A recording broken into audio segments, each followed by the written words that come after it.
6 o'clock.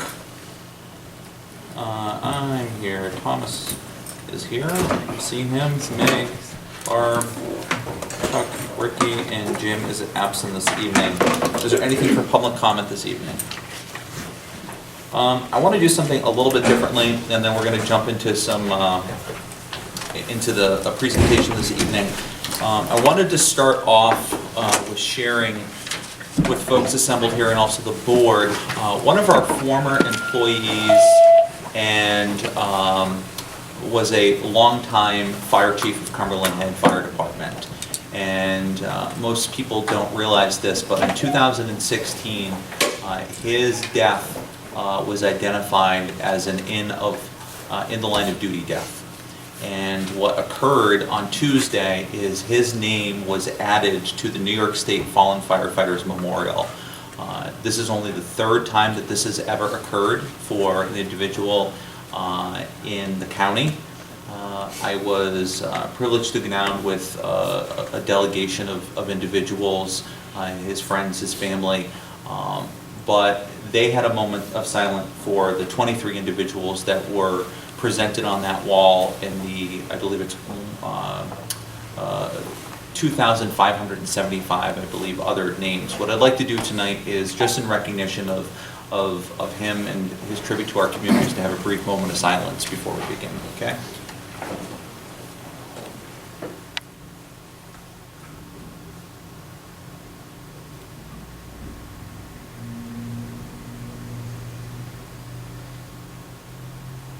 Thank you.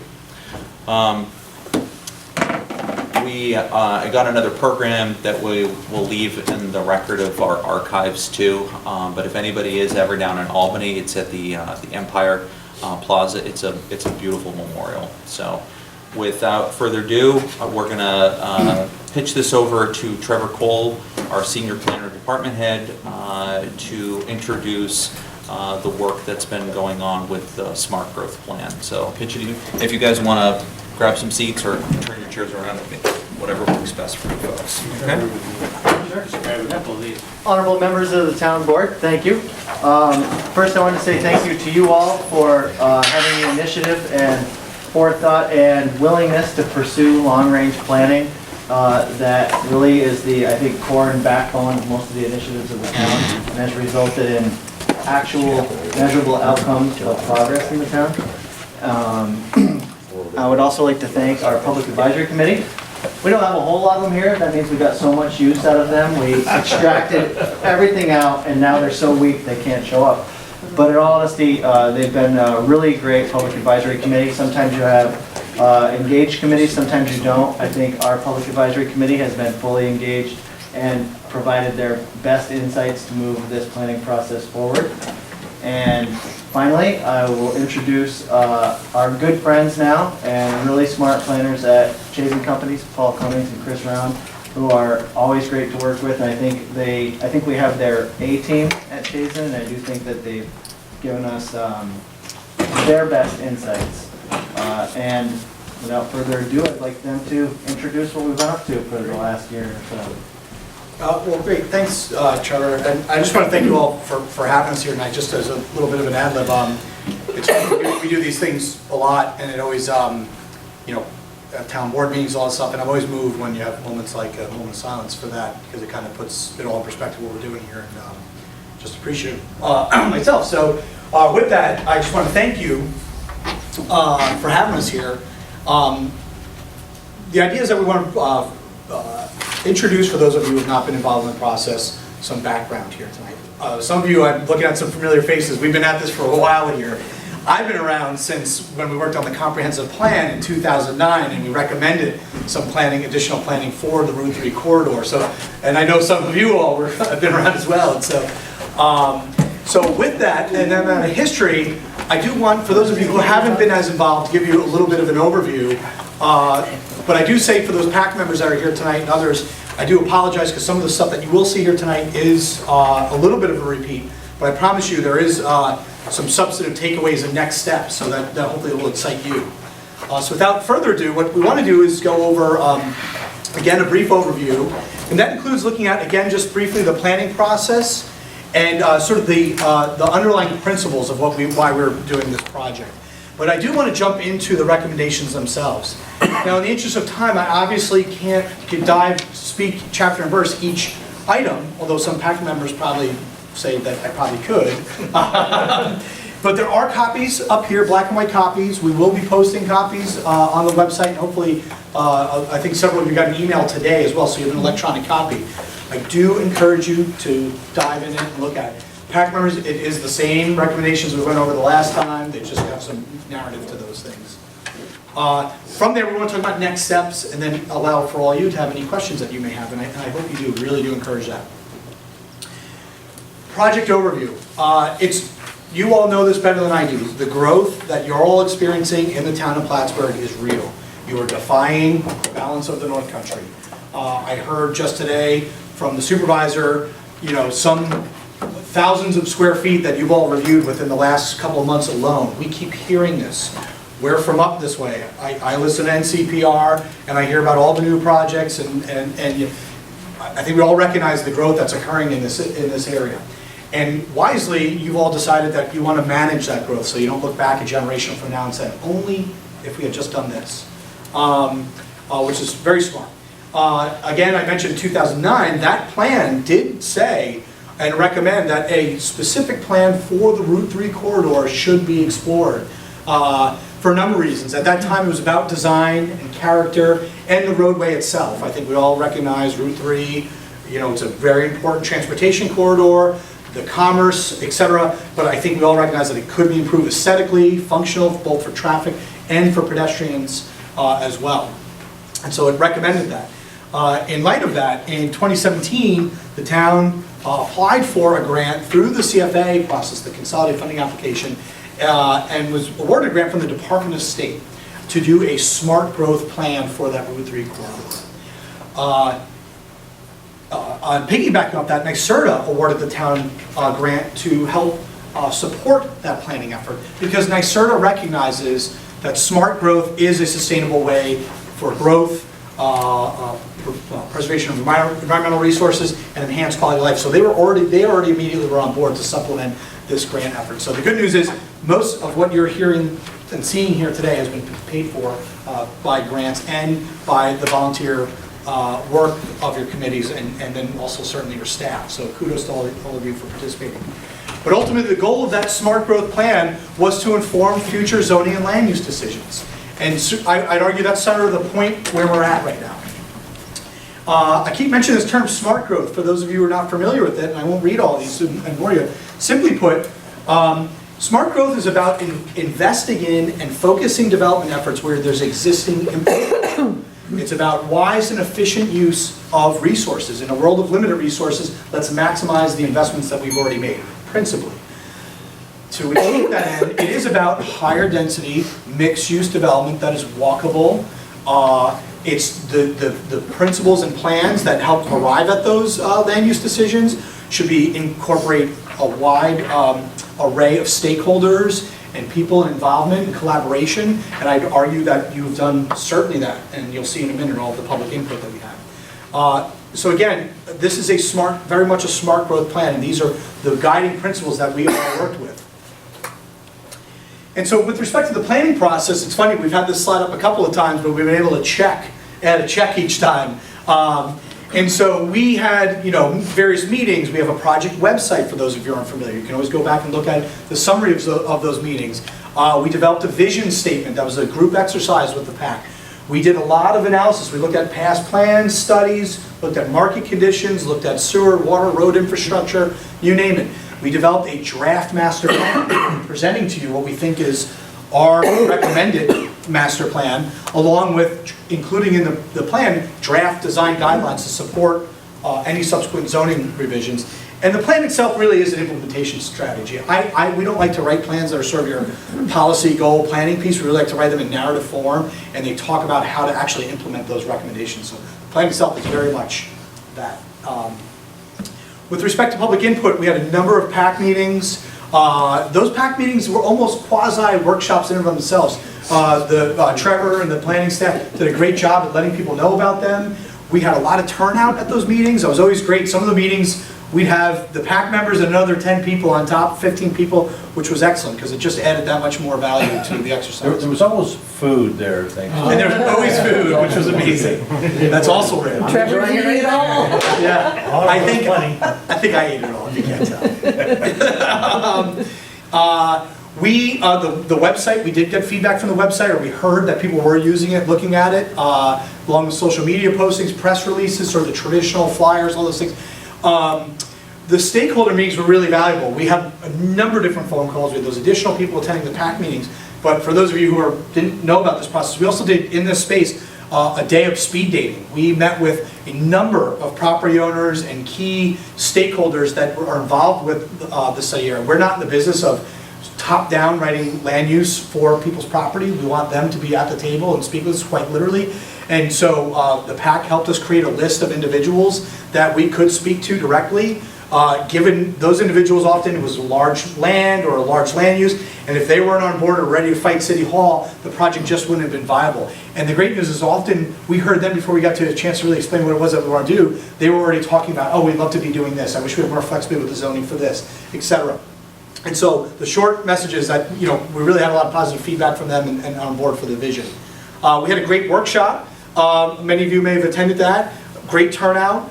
Since then, we've been meeting with the PAC, and then obviously a meeting like tonight is certainly included in this process. So we began with the community with a visioning exercise and developed a visioning statement. And I don't want to read all these slides, but I think it's important. This exercise, we all asked PAC members, based on our input that we had heard early on in the process, to write what they think is important about the area and what they think is important about the process. And we were able to merge those ideas and create a draft vision, and then we all got to vet it and add to it and edit it. And this is what we came up with. And I just wanted to point out that the idea is to create the study area, create a unique, high-quality built environment that serves as a destination for visitors and a wonderful place to live, work, and play. Housing, employers, shopping, and public spaces are located close to one another, allowing a sense of place, that's an important idea, and community to thrive. Quality housing options accommodate residents of various age, lifestyles, and incomes, filling the, quote, missing middle in the local housing supply. And we'll talk a little bit about that missing middle. That's a really important summary. I think that captures the spirit of what we're trying to do here. And that's going to impact things like transportation. It continues on. Building design, balancing growth. And then certainly with the idea of this, if it's a smart growth, truly smart growth policy, is about that sustainable return on investment. That has environmental return on investment and financial return on investment. And so why are we doing this? We got to think back to where we are at today. And here's your current zoning map. And if you look at the study area, which is, we've sort of narrowed it down to some roadway corridors, but more or less summarized in this image here, a predominant part of that, predominant zoning of the study area is shopping center commercial district. Then we have a mix of your various types of industrial zoning, and then the service center district, which is probably the greatest zoning districts by land use. And when we write zoning, and I understand it, and we help administer it. When you create zoning like this, and it's in a location like this off the highway, you're going to get what you ask for, right? And so when we look at your existing land uses, it is just that. I mean, obviously you wrote zoning to reflect some of the things that are already happening, but certainly a lot of the things that are happening are a function of your zoning. And so you have along your Route 3 corridor and the environs, you have industrial land uses, you have highway commercial corridors, you have big shopping centers. These are great uses. They employ many people. They're obviously an important part of the local economy from sales tax revenue, so we don't want to dismiss this. But we just need to think, hey, if we're thinking 25, 30, 50, heck, 100 years from now, where do we need to be? What's the market demanding? What are new residents? These people are moving in for new jobs. What are their expectations? We need to be thinking at that level and how sustainable this effort is. And can we get a better return on investment? That's probably a better way to put it. And so we worked long and hard on some of these images that we're about to show you. They're not just pretty pictures that were created out of thin air. This involved a lot of public input, poring over maps, visual preference surveys, you name it. And so how do we get to something different that reflects true smart growth? My apologies, I jumped ahead. When you have zoning like this is not Plattsburgh, but these are just sort of your token suburban sprawl. This is the sort of development that you can expect, the sort of land use patterns and transportation model to expect. when you have zoning like that. And so we're proposing something different that goes from this to something like this. Now, this is a little hard to read. If you don't usually look at maps, it can be hard to read two-dimensionally, but I just want to walk you through this. That's the same area we just showed here, right? And this is a multi-generation idea at full build-out, hypothetical full build-out. If we were to zone this area, what it could look like if it were to infill. And we have different colors represent different districts that are being proposed. This red area, anything in red in this area, is the highest density area. In planning words, because we haven't given a fancy name to this area, we call it T5. That's been the term we've been using. T5, and it'll make sense here in a minute, would be your highest zoning area. Then you might, as you radiate out, and that's an important idea, radiate out and extend from T5, you might have a slightly lower density. It might be apartment complexes with some commercial, or they could be standalone apartment. Whereas this T5 is mixed use, higher density. As you further radiate from there, you would have, where in yellow, you would have slightly lower density. Residential housing could be single family, could be duplexes, etc. But the idea is that it's a mix of uses horizontally and in some places vertically. Note, we don't think much should change here because this is really doing well for you. Maybe you can improve streetscape, infrastructure.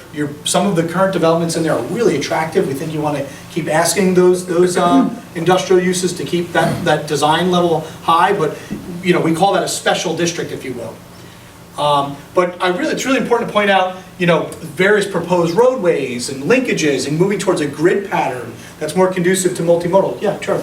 Paul, you're doing a great job. I just wanted to emphasize one thing for the town board. Could you go back one slide? So in that study area, just drilling down on the importance of what you said about this change, we've noted in this plan that this area here represents approximately 5,000 jobs, but only 300 residents. Yeah. So jumping ahead to your next slide, think of what that change could mean. Exponentially job growth and that doubling of residential. We know from site selectors and working for the private development, the services that you all and that your community is asking for, different restaurants, places to gather, that sense of place that I referred to. A lot of that development, commercial development, doesn't come unless you have the sort of the heads and beds. If you go to other areas that are doing things like this, the residential is coming in first, and then they're building the commercial afterwards. So I can't tell you how many communities we go into and they want a grocery store. Often you don't get the grocery store unless you have the housing. So that's on a small scale and one singular use, but that's just a slightly good example. For those of you who are used to looking at zoning maps a little bit more, if you were to break this down into your conventional districts, it might look something like this.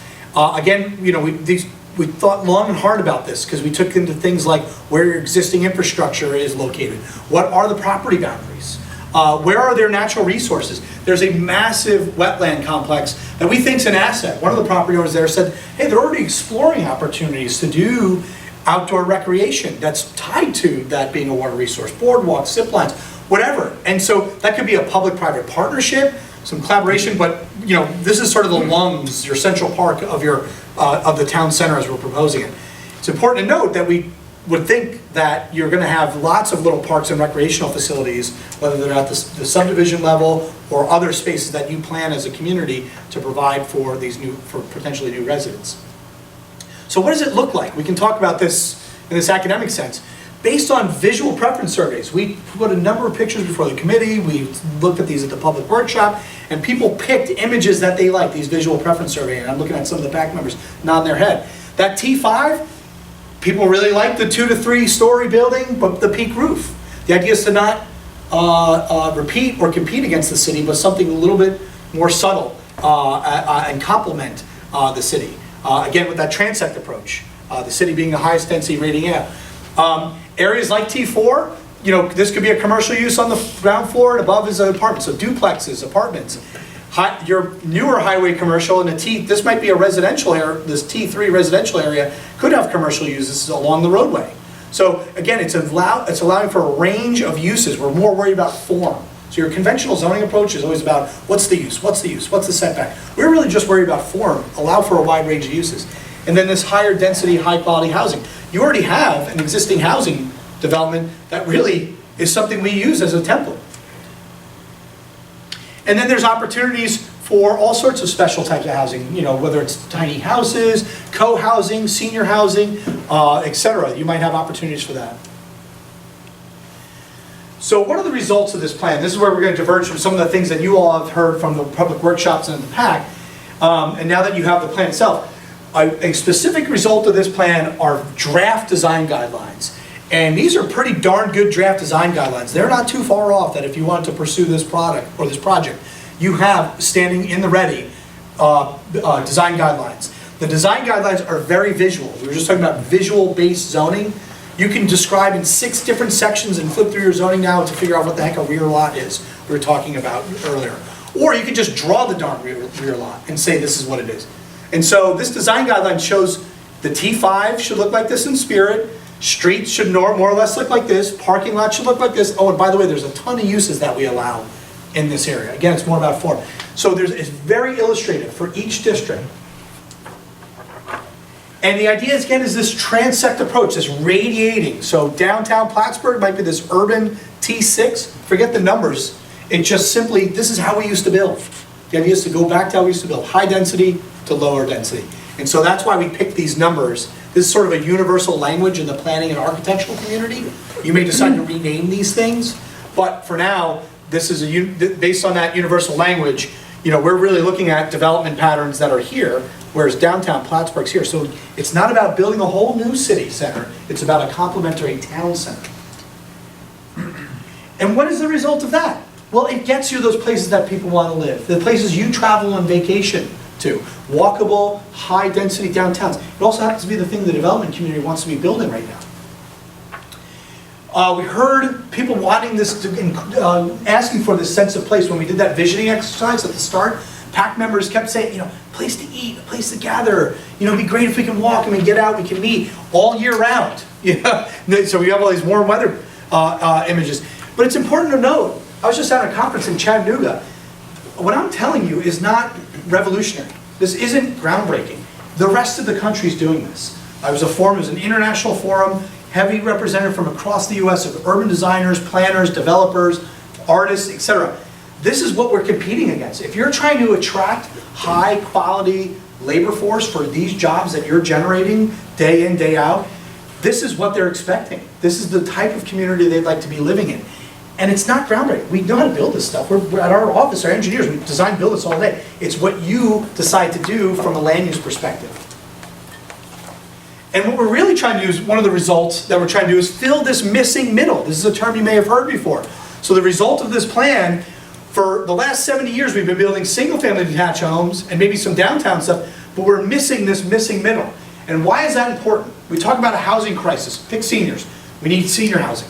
Pick people, those with special needs. We need special need housing. Group housing. Affordable housing. You name it. So what we do, our response is, oh, let's put a senior housing development over here. Oh, let's put a group housing over here. Let's do an affordable housing project over here. I'd argue a significant amount of our housing crisis in our country would be solved if we just went back to a more conventional way of developing. And this is what we know because we're doing it elsewhere in the country. And this provides a greater opportunity of duplexes, in-law apartment spaces, affordable apartment units that are at market rate, etc. Now, I don't want to paint, rose-colored, or look at rose-colored glasses or paint an overly pretty picture. You could run the risk of gentrifying this whole area and making really high, expensive housing here. So there are other efforts that you're going to need to do to ensure that you have housing opportunities for all individuals in your community. And I'm talking about young professionals that we pay well, that still, the apartments can be really expensive. We're talking $1,000, $1,500 a month mortgages. You know, that can be unattainable for many people. We talk to many people with various income levels. So there isn't, the form is important, but you still need those policy programs and private partners and public partners. This sociability in public spaces, we call out in the plan a number of specific sites where you could develop public spaces with public partners, or in individual subdivisions, for example. You might have that, hey, you're putting a couple hundred unit apartment housing complex, you need X amount of recreational facility in that space, so it can be site specific. But the important thing, or it could be part of a private development project. You've probably been to shopping centers that are developed, they look like little village areas, and they have facilities like this. We want these incidental public spaces that promote sociability, because that's what life's worth living about, right?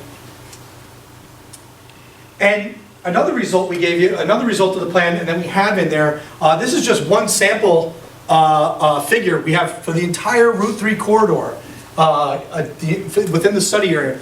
We provided a conceptual rendering that's based on property lines, the right-of-way. It's obviously not survey level, but it passes the smell test, the feasibility test. You have a significant amount of right-of-way in this area, and with that right-of-way, you can maintain the number of road lanes. We think you can narrow some of those road lanes, calm the traffic down a little bit, fix some intersections that we know are problematic, so focusing on cars. But at the same time, you can provide a lot of opportunity for people to walk, people with different means of transportation, whether those with needs, or people on bike. And obviously with housing in and around here, people could get around that much easier. Now we're not proposing, and here's a little cross section here, you can see the same road lanes, and you really have enough right away that you might be able to get away with like a 12-foot wide shared use path on one side where people can walk and ride, and then a conventional sidewalk and bike lane on the other side of the road. I'm not proposing, and we're not proposing, that any one of these businesses here is now on the hook to build their respective section. That's not how this works. This is a piece of DOT infrastructure, and there are ways through grant funding, working with the DOT, and public-private partners to achieve projects like these. We've had experience in retrofitting these corridors in the past. It's something that DOT's interested in helping to support. They want multimodal transportation. And so we think that this is a feasible effort with the right grant writing, collaborating with the right partners. And so this is an important point. I'm nearing the end there for those of you who are saying, when the heck is he going to shut up? This is an important point. So we start this conversation about smart growth and sustainability. And to ensure that this is not just lip service, I want you to think for a minute that the growth potential that we just saw in that image, the study area, if you were to not have it here, but it were to spread outward based on your current zoning, imagine that. So it's either can happen in this town center area, or it can spread outwardly. The market demand, people need the housing, we keep building it. Picture those two different scenarios. What we're saying is our scenario has a greater return on investment in a number of different ways. It has, and we have some of the numbers and calculations we've done, and I'll talk those in a minute. Reduced vehicle miles traveled. That's reduced CO2 emissions then as a result, per unit. Reduced building energy use per unit. Greenhouse gases, land consumption, stormwater runoff. Higher jobs to housing ratio, to your point that you said a moment ago, Trevor. And just to give you some real numbers, and I try not to read from the slides all that much, but I do want to read this section that's from part of our NYSERDA analysis. It's a very abridged version of it.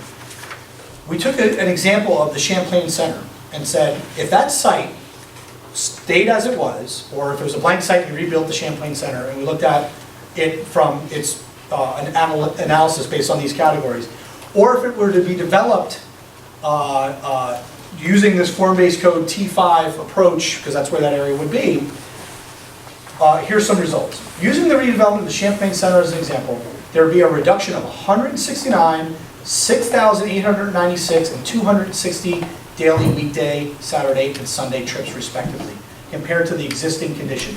Now, I want to add there's a caveat there. It assumes that it's in an already urban environment, so some of those pass-through trips, people that would otherwise get in the car can actually walk.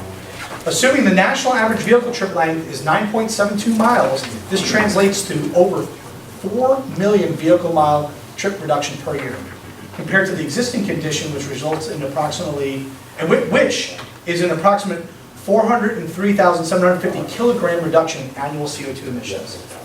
The estimate average energy consumption per square foot would decrease approximately 36% from 0.22 MBTUs per square foot to 0.14. With respect to land conservation, the redevelopment of the Champlain Center would accommodate 1,818 apartments and 454,560 non-residential development. However, To accommodate this same number of housing units within the town's, for example, existing residential district, R2, would require 230 acres. So I think that conceptually really illustrates how higher density, and you can imagine the stormwater benefit. So if you're developing just a smaller site, there's 260 acres, you obviously have those stormwater benefits as well. For scale, if I could just emphasize that for the board too, if we think of the former Clinton County Airport, about 500 acres rounded off, so that would, what he just said, for taking areas we know, the Champlain Center could either, with our potential new zoning, accommodate 1,818 units at that density, or half of the former county airport would have to be used for the same amount of housing. And you wouldn't get all the other ancillary benefits that are tied to this different form of development, which is 2.7 times more land consumption than under the recommended approach. So those are, I apologize, as I pointed out, there's a lot of information in here, and I'm hovering at some of these big takeaways and recommendations at 10,000 feet. The plan specifically talks about how to get to do these things. These are achievable. They're not overly complicated, believe it or not. They sound a little complicated at this point, but if you're committed to it, and we heard from your community that this is what they'd like to see, we don't think it's impossible. And it is certainly a generational or two-generational plan, mind you.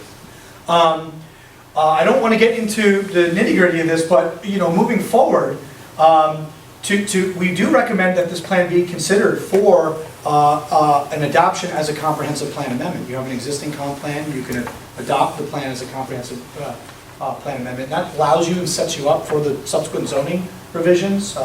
State law, your zoning needs to be in accordance with your comprehensive plan. As part of that, you would need to go through the proper seeker action, public hearing process, so the conversation with the public is not over, mind you, and that's a good thing. And then you need to conduct that seeker review, make a determination accordingly, and then you could go about adopting that plan. That's something that can be done over a couple of meetings with the resolution, proper notification. So you're at striking distance of having this plan adopted as a comprehensive plan. It's important to note, adopting as a comprehensive plan doesn't commit you still to this point, so you still have time to review and make various decisions. When it comes to implementation, it's important to know how much more public input and engagement is involved. For example, when we say implementation, some of the things we recommend in the plan is we think you should adopt an official map. You may say, Paul, you're nuts. How do you get all these roadways? How do you get people to agree to these roadways? The state of New York, the enabling statutes, you are allowed to adopt an official map. Not every community adopts it. You may even have one. You may have an official map from 1952, for all you know. You can adopt an official map that spells out, that shows all where your official roadways are, your official drainage districts are, the stormwater, those sorts of things. And you can put proposed roadways on that and say we'd like a linkage here, and it puts everyone on notice on the same page about where they'd like a future roadway. The official map's flexible enough that allows you to move that roadway if a particular development were to come in and say, yeah, we'll do the roadway, or we'll leave an easement for that roadway, but we'd rather it over here because we'd like to do this. So you start piecing those things together. Town of Malta, their form-based code area, they've been doing that. They have a linkage study over time. Eventually, now they have a series of roadways that splinter off their Route 9 corridor and 67 that are connecting all those roadways. Well, you said earlier that the plan would double the number of residents and job growth would be exponential. Did you mean it the other way around?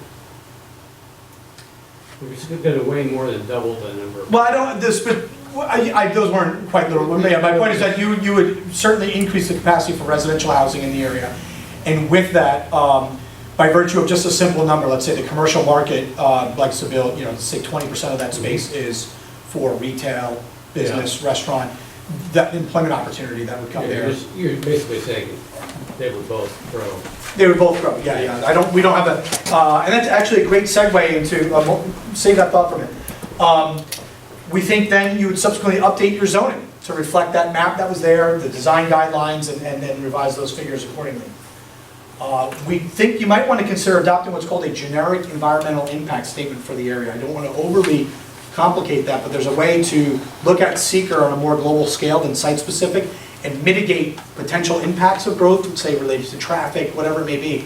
And you could even evaluate, to your point, You could even evaluate, look at what potential job growth and residential housing growth could be, what the impacts of the school are, and be able to find ways to mitigate that through whether it's mitigation fee or identifying some other strategy to address any potential impact.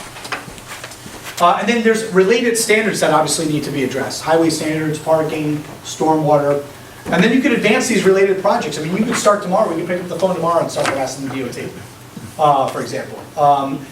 Pursuing grants, and I don't quite literally mean that, but I do.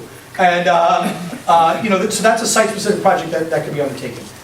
These housing opportunities, for example, finding those partners that can help help advance any of those housing, whether it be affordable, special needs, et cetera. And then the siting of public facilities. So if you have areas of parkland that you'd like to develop now or secure, you could start advancing some of those select projects. And that might help investors. So, if the parkland is really created, investors are building housing around these types of amenities. And I don't want to sugarcoat this. This requires more investment over time. You might need more planning staff, for example.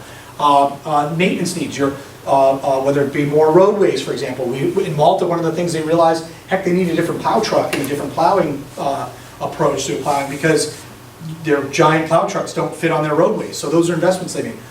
I would argue that the return on investment from this land use approach offsets those costs. We know from costs of community surveys, whether you're looking at from ag or from this perspective, urban development, the return on investment exceeds conventional subdivision housing. By the time we send that cul-de-sac out and plow it and all the kids that come into school from there, the return on investment often it's a net loss. There are plenty of studies there. This is certainly farmland, and the two uses we're trying to get you to promote more of, or open space and this urban design, can have a greater return on investment to offset those costs. So with that, questions, yeah. Okay, yeah, good time. How the town is growing really very rapidly. I mean, there's a lot of development here. Is that good in relation to the plan? I mean, is there a danger of the build out happening more quickly than we can get it organized? Is it Yeah, that's a good question. My understanding, not being in charge, and supervisor, jump in anytime. The growth has two components to it. What I've seen in our experience, you're seeing this industrial. I'll just technically call it industrial. You might call it light industrial or manufacturing, whatever you call it light industrial or heavy industrial. There's that, right? So you have this district that's growing, and that's commanding jobs, right? The other end of it is you are seeing these site-specific conversion of either vacant sites on the Route 3 corridor, or an existing use that is going to go under or has gone away for whatever reason, and someone wants to convert that. I think they're both good in that when you have these new employers, you have employees that need housing. Right. And we're going to be better off having those people have less commute times, walkability, live where they live, work, and play in one area. So I don't think you're behind the eight ball there. When you're having some of these site-specific redevelopment projects on the commercial end, that is also a good sign for me, and I'm an optimist at the end of the day, because I know in other areas that have done this form-based code approach that these are willing players. Take any commercial developer that's out there right now. You have the local fast food restaurant that just went up that's very, very popular, right? I'll give you an example. Again, I use Malta because it's one of the closer examples of community work with. Go down, get off exit 12, look at the Dunkin' Donuts there. It's the nicest Dunkin' Donuts you've ever seen in your entire life. It's 3 stories, awnings, it's attractive. I mean, it's absolutely, if they scuttled it, I'd go move there. It's a beautiful piece of architecture. So the point is, these entities, if there's demand and people want to spend dollars, they can change their design. They'll always tell you, first go around, no, we can't change it, this is our corporate. Go to Woodstock, Vermont. Look at the McDonald's there. If the demands are, so you can leverage that. You can leverage those developers that usually don't like to play like that in the highway commercial to build what you want. The nice thing is, for those developers, and over time, what we find in these areas is that you have some developers that are pretty savvy, that start to learn how to play the game. In our area, we're fortunate to have a gentleman by the name of Pete Hoffman, I'll just pick on one, or Bonaccio in Saratoga, that say, oh geez, I can make a killing on this. I can maximize the footprint of my development, I can put 80% housing on this thing, my return on investment's crazy, and I just gotta make the facade really nice and put the parking in the back, and that's what everyone wants to buy. And so it's really, it's what they want, and it's easy, the review process, it's predictable. So this is not something that's like, scares everyone away. The people that scares away are people who are not thinking about 50 years in the future often. And I would add that I think that in many ways, having the plan in place and the subsequent zoning will mitigate the potential negative impacts of that by pushing the density towards where utilities already exist, putting multifamily units in the core where now there's only 300, residences where there's 5,000 jobs. So I'm hoping that our timing is exactly right. Yes. And that we're not. One of the single biggest issues that our region has faced, not the, but one of them, is transportation. This takes a huge stab at it in so many ways. I would invite you to Google ALICE, or the ALICE project for the asset limited income individuals. Transportation is very high on that list. When people have competing factors for apartments and various other things, in this region, the Four Seasons, my question to you is, certainly there is a significant melt in New York State, residential, okay? We are about to go through a census. Do you have any recommendations on how we can harness the census numbers when they come in to drive our smart growth in a way that is truly, measurable in a way? I mean, this is all very good information in many respects because it's the plan moving forward. But I think you always have to back that up with the data of what is occurring in your region, in your community. Sure. Have you done any of that? We're behind on we are waiting with bated breath on the census. I'm always a little, the ACS, since I've been around long enough to remember when it was just the census, the long form, short form, and you had to wait every 10 years. And the ACS is a bit of a reprieve because you get to look at at least some wag at the numbers over that 10-year period. The problem is the margin of error is so high. You look at some of those margin errors, it's 20–30%. So on a regional scale, that doesn't. What's that? I'm sorry. The American Community Survey. So the Census Bureau, constitutionally, we do a census every 10 years. The census stopped doing a long form and a short form during your survey. That's why you typically just get a very basic census every 10 years. They're constantly doing surveys depending on the population of your area. They might be doing them every 2 to 5 years. And then what they do is they're able to extrapolate the data from those 2 years and the sampling that they're doing to help create more updated numbers throughout time. The problem is in more rural areas, maybe not the block groups and tracts that were associated with the city and the town, but certainly portions of the town and beyond, could have a large margin error. But regardless, the census, what I'm excited about to see is I would look for when I'm thinking about a project like this is what's going on when I look at age cohorts. So where are the baby boomer, millennial populations moving around? So are there certain areas where you're seeing? Well, there's still a big block. I know. No, I know. There's still if you look at the cohorts, there's still a big block.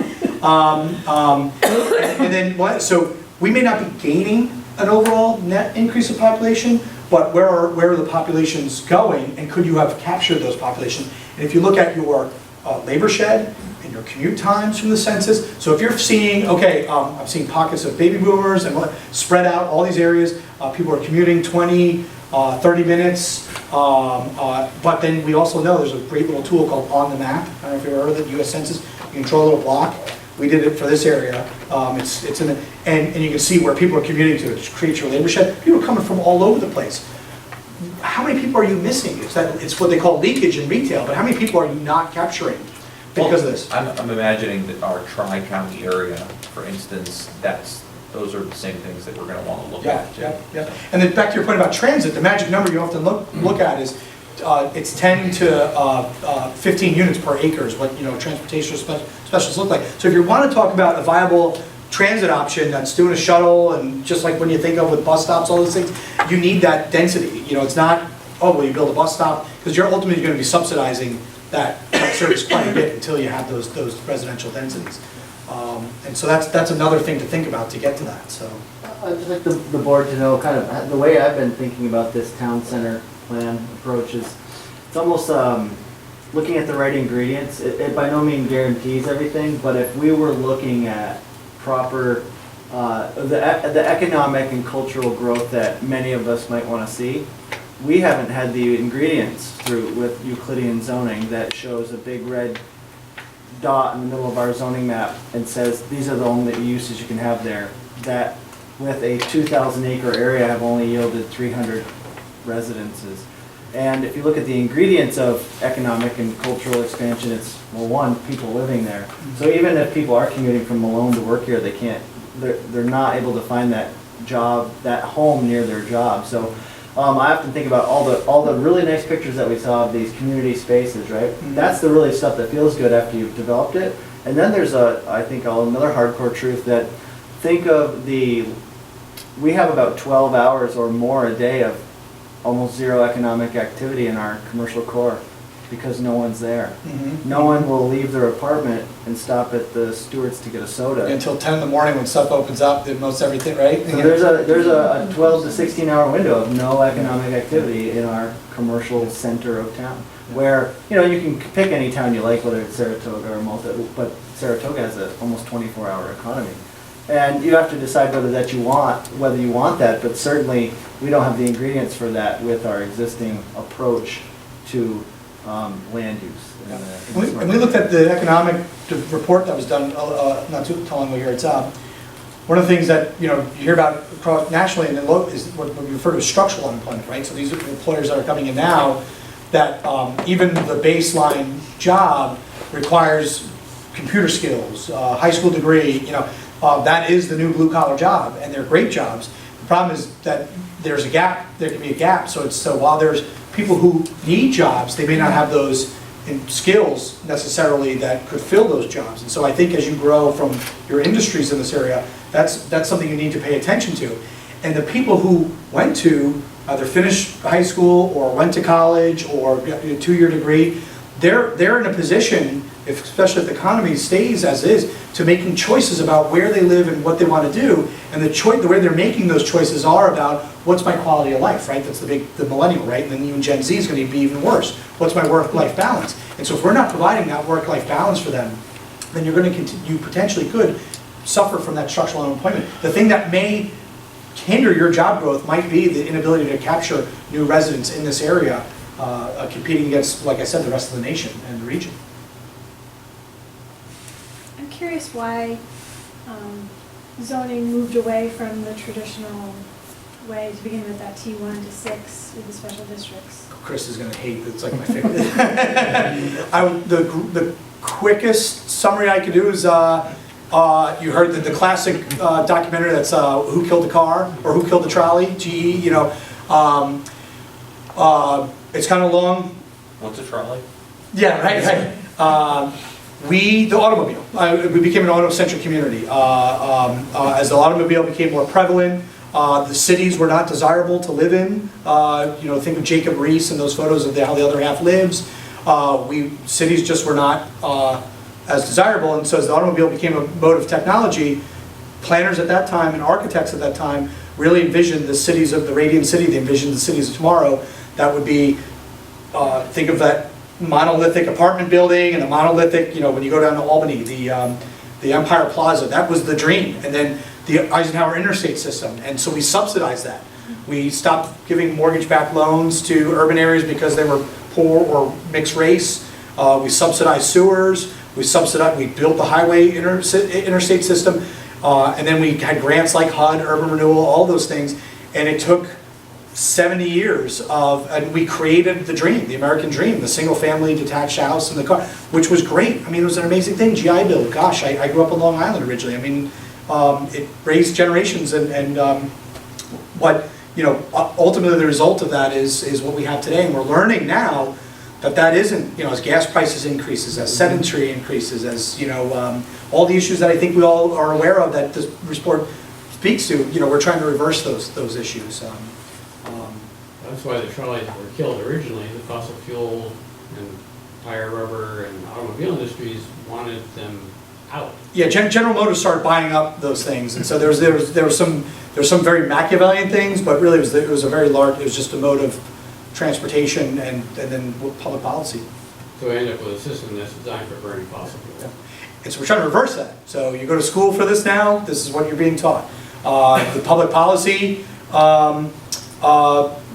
paradigm, so NYSERDA, DOS, I mean, this is where, what is the more sustainable approach to that. But I want to point out, again, I don't want them to think that this is some like top-down international order that's causing this.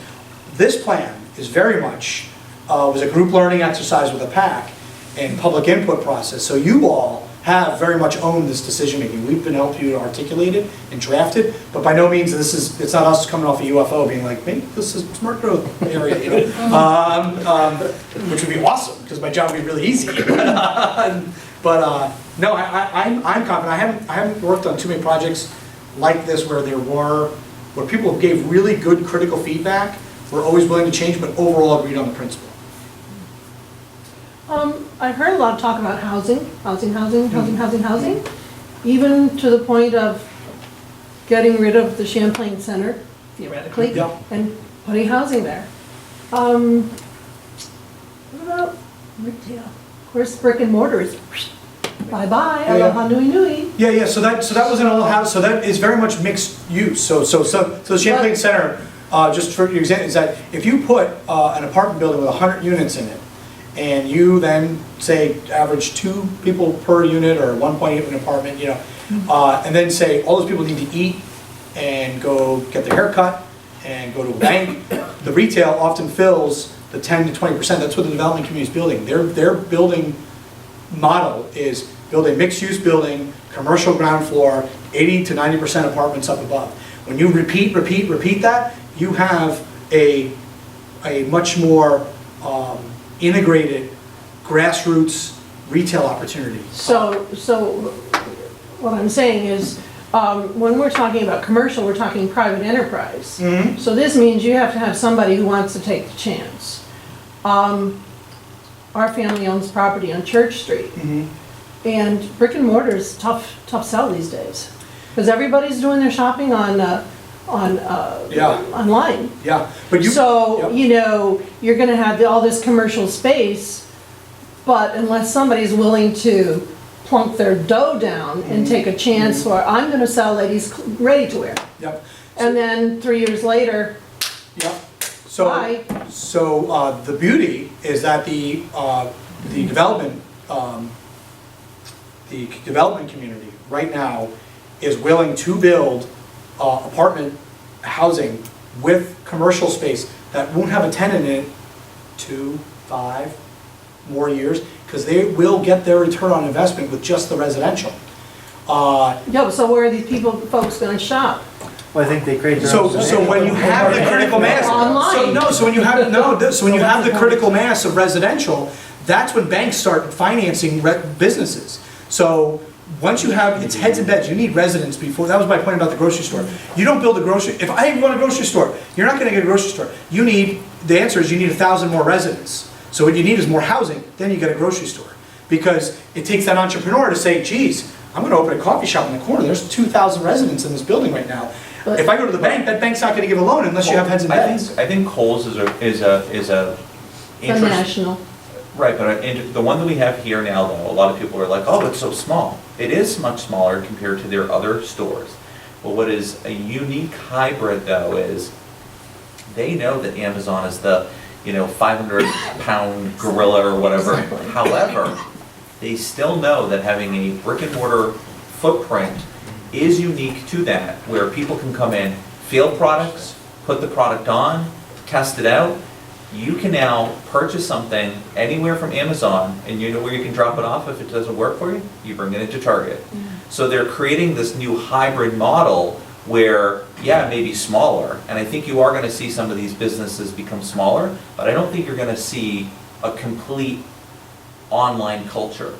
I think more and more will go there. I mean, you can buy cars, you can buy diapers, you can buy pretty much anything online, but there's still a very tactile version of some of that stuff. You may get to a place where you wanna buy, you know, a cake mixer, and you go in and there's 5 different versions of it with different colors.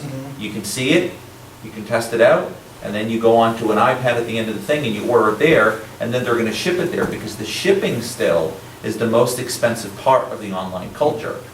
So- Don't get And me wrong, Yeah. our properties do have tenants upstairs, and we have apartments and everything, this is very concept.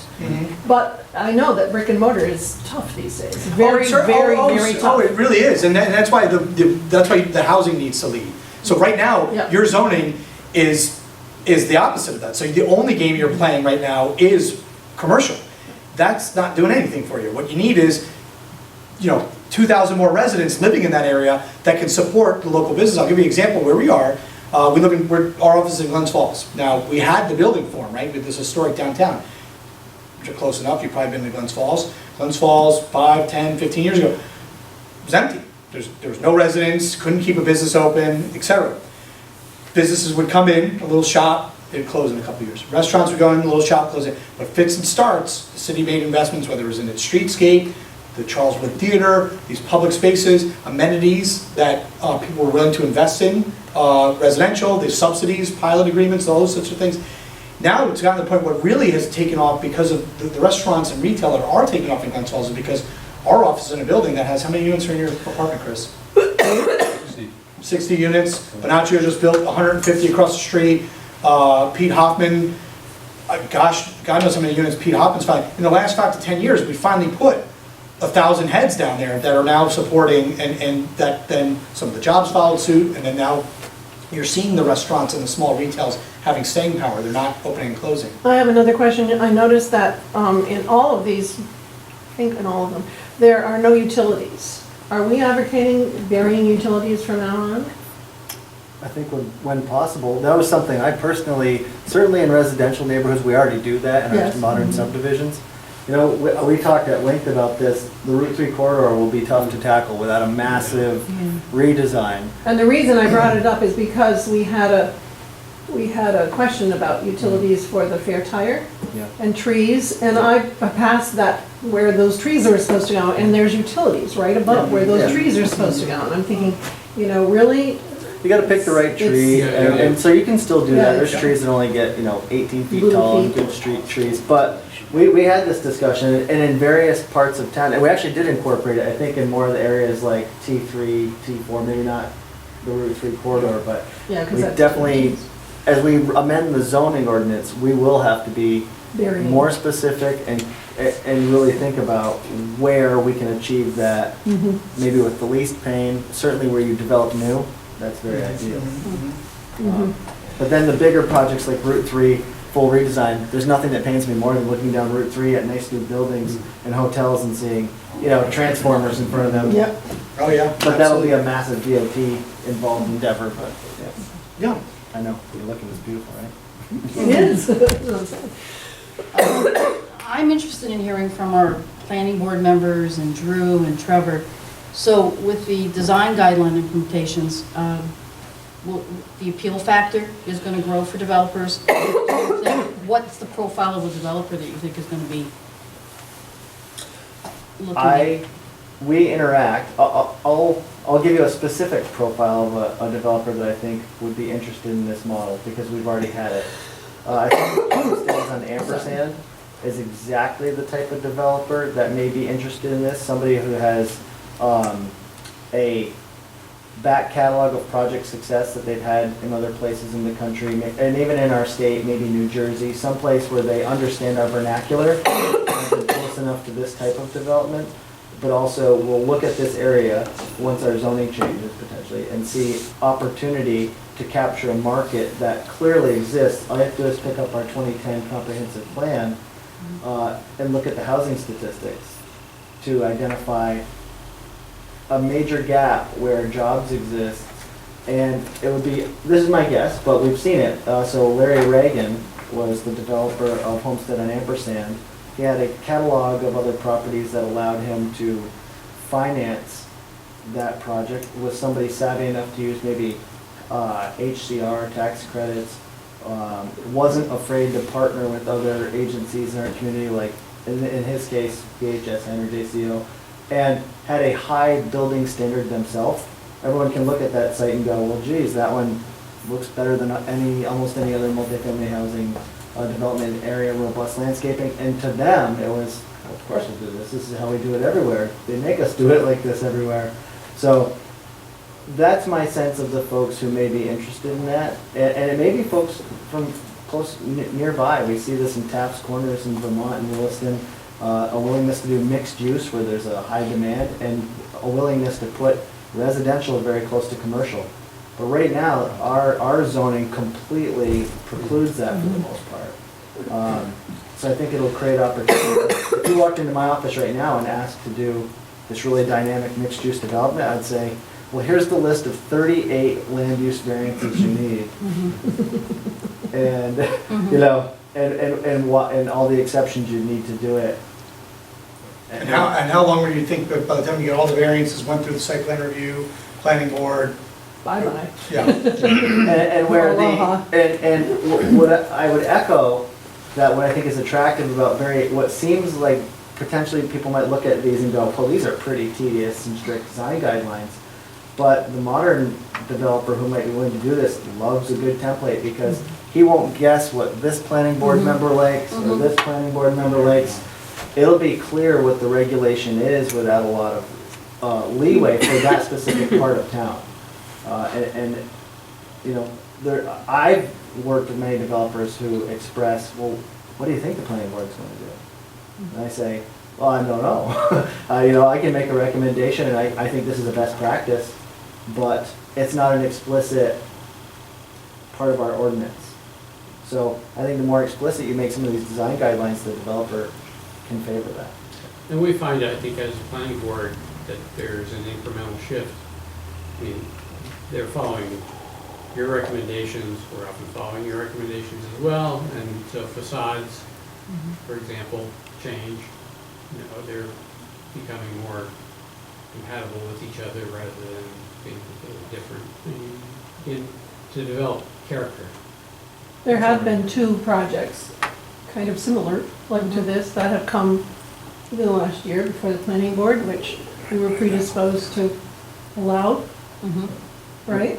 One of them hasn't gotten their financing yet, but, you know, it probably is a go, I would imagine. And then there's the Housing Authority out on the base, which is a kind of similar concept, which is going forward, so.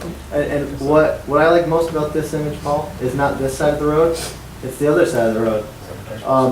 That clearly demonstrates this was an incremental step into a higher standard of it. Not, you know, I do like that side. But my point is, you might look at Route 3 and go, what will the first thing look like? But this was a practice in saying we want to make this area the way we would like to create it. And across the road, you have an unexpected situation, but in a beautiful neighborhood, but not by accident at all. The baby boomers. If you remember this, if you've ever been down this way, this is exit 12. This roadway corridor, this was 4 lanes. There's no median planning sidewalks. So the roadway itself, this really summarizes everything.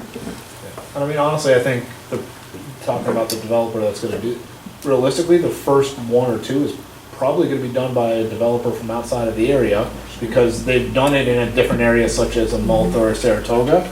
But once you get a developer like that comes in and does it, and all of a sudden it's successful, all of our local developers are going to want to jump on that, because they have the opportunity to make more money because they can do more things in this area.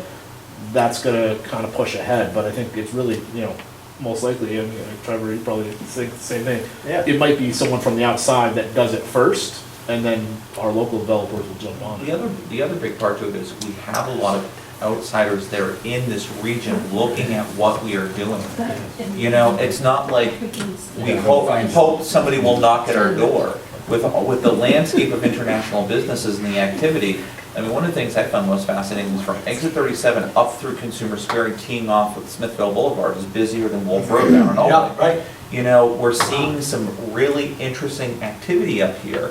You know, and not to hinge it all on one particular business, but I'll use Schluter. I mean, they continue to grow and expand, and what I find fascinating about them is it's not just for the folks here locally. They bring people in here for trainings. They fly them in for a couple of days. That's one of the reasons that, you know, another hotel is looking to onboard in our community, is because they're coming here, they're spending 3 or 4 days, maybe a week, maybe 2 weeks, getting training. Well, when they're here and they experience the community, then they become short-term ambassadors to say, this is what the community looks like, so on and so forth. So- And we talked to the hotel, that's an example of the stakeholders we talked about in the quarter, and they said it's tough, because people will come and want to park the car, or however they got to here, Yeah. whether it was, you know, Uber or some others, and they, and then they, you know, hey, where can I walk? And it's, you know, they are hesitant to go out and walk, you know, Route 3 and get around, and, you know, and this is a point here, right, you know, because they're dealing with the same issue. I keep using Malta, and everyone's supposed to be like, well, it's Malta, it's Global Foundries. Well, let me tell you, Global Foundries, the amount of jobs you're generating is not too dissimilar. I mean, they haven't made Fab 2 and Fab 3, this big giant chip. They've got one, and you've got 14 other businesses that you've created. It's probably the same number of jobs. This is their terrible Route 9 segment, and they're going through the motions. They've got a grant, they did the design, they're working with DOT, and they're going to try and do what they just did in that image you saw in Dunkin' Donuts, and what we're recommending you do to Route 3. They're going to eventually road dye it and beautify the corridor, and they you know, that project, I think it went out to bid, and it didn't, for Route 67, a portion, that one segment went out to bid, and they didn't get a bid. So, but they're within striking distance of redoing a segment of this. But they face the same issues. They want to underground the utilities, you know, because, you know, that looks ugly, but my point is, this is an area that had highway commercial, that had, you know, all sorts of awkward land uses, high, heavy roadway traffic right next to the North Bay, and I could take you on a tour of this thing, or you look at an aerial image, it's amazing the amount of growth that's going on. It's like 4,000 approved parking. It's anecdotal, but Michael, you're mentioning out-of-towners coming here. I was talking to a fellow who's a cabinet maker in Rouse's Point who had just gotten a job at Schluter. And, you know, you can see the consolidation from the surrounding area coming in is also. Absolutely. I mean, I've been reflecting on this a lot personally. I mean, I've been in the region for 20 years now, since coming to SUNY Plattsburgh, you know, and my wife's from Long Island, and SUNY Plattsburgh brings a lot of downstairs upstate, and even if it's for a short period of time, there's lots of things that introduce people to this region for whatever reason. And as we continue to kind of carve out our little piece of the world, and we define what we want it to look like, there's some opportunity here that we're just tapping into. It's pretty exciting, actually. I apologize, but I have to leave because Beacon Town Planning Board won't have a quorum if I don't go sit on it. And so I gotta run there 20 minutes, but anybody have any questions for me before I leave? Thank you, Trevor. See you Tuesday. All right, you're in excellent hands with Chris and Paul, and I thank you guys again. I thank our PAC members. I appreciate all your work. Thank you. Thank you, Thanks, Trevor. Trevor. Thank you. Take care. Good night. Anything else? Yeah, what happened at Tom Miller Road? Is there a sidewalk there? We would love that. I mean, the plan calls for you know, complete streets on, and so, yeah, road like Tom Miller Road, certainly. That's gonna just keep lurking. There's gonna be so much stuff there. Oh, yeah, Tom, no, that's Tom Miller Road, that's the same vision. So our task as part of the scope plus the grant was to specifically look at Route 3 corridor.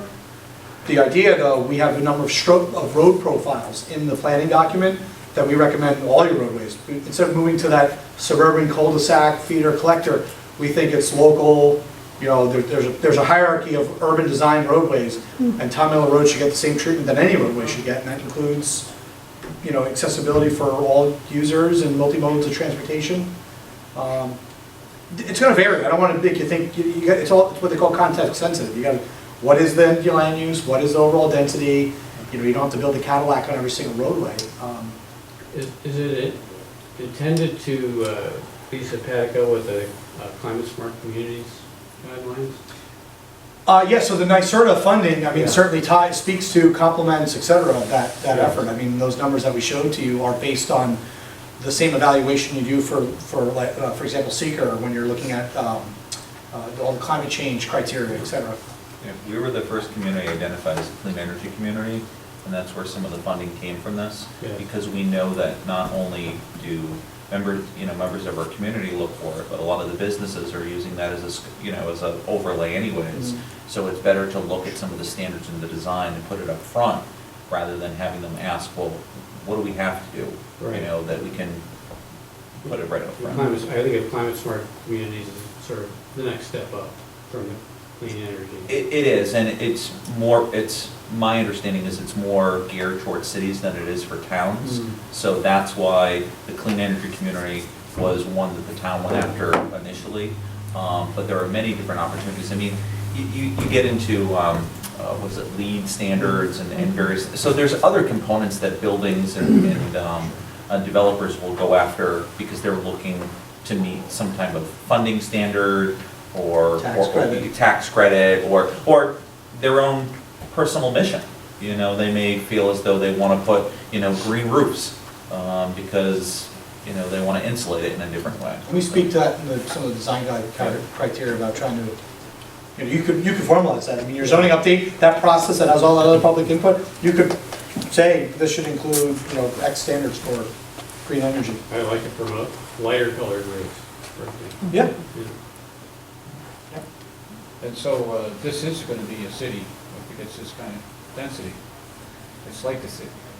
So we could go ahead with some of these other Yeah. requirements. Well, I think back to the point is that, you do want to think about this regionally. You want to think about this townwide and regionally, right? Because if you just grow this area and say, wow, we're going to double down on this growth here, and then say, let's really also keep growing outwardly, or we'll make new shopping centers, zoning districts around here, you sort of defeat the purpose. You need to be thinking about, hey, if this is where we're focusing growth, are there areas we may not want to be focusing growth that we currently do allow, that may require, I think, I'm pretty sure when we did the 2009 comp plan, we did a build-out analysis, I'm not sure. But looking at, if not, those are the types of things you want to be looking at and seeing what's the horse trade that you're doing. Hey, if we're growing here, do we want to grow as much here? And there are lots of different we don't get into this wasn't part of our scope, but there are lots of different strategies like transfer of development rights, where you can incentivize property owners outward in those undeveloped areas. They can sell their development rights into an area like this, and you may allow, if you're a developer buying those development rights from those people, you get a density bonus, for example. So you're creating a market to a free market of willing property owners and you're getting a benefit as a community where you're not having sprawl continued outward from this area, and that this is the primary growth area. And you might consider some other areas can receive, Katie, some other areas you want to see little hamlet style growth and revitalization. You might be able to include those as receiving areas. So there's 1,000,001 strategies you can be looking at townwide and regionally. I thought it was very interesting how much lower the service costs are for the town, with the municipality, as you begin to concentrate things in an area. Yeah. Anything else? On behalf of the town, we just want to thank you. It's been a pleasure to work with you, and we look forward to, adopting the formal, Excellent. Well, thank you, and I know Trevor has a series of more detailed next steps about dates, resolutions, those sorts of things, and so we're still around to help with all those things as well, so. Thank you. Thanks, sir. Thank you all. Thank you. Yes, thank you.